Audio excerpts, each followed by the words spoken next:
The stairs just got built. Let's take a look at them. So as you can see, we got 15 risers going all the way up to the top. Little space on the sides, this is important when you slip drywall and then some trim, skirt board, or whatever you're gonna do on the side. That's why we leave this 1.5-inch gap on the sides of the stairs.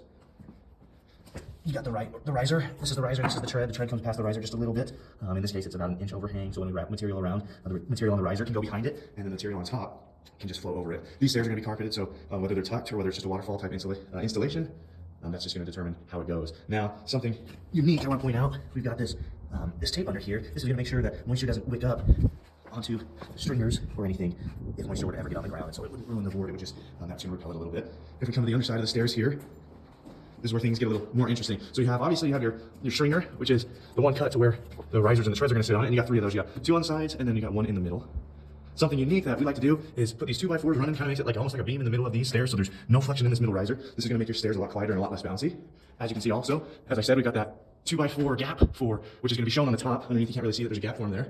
And then the last thing I wanna point out on these stairs, you can see this little plate that we've got into the concrete. You can see the stringer right there runs right into that and then is notched. This is so there's no way it's gonna bend or flex as well. This is just another added support that not a ton of builders look into doing. They just slap down the stringers onto the concrete and nail it off, call it good, which works, but this is just going to make it even stronger and even less likely to move or bounce or creak, any of that.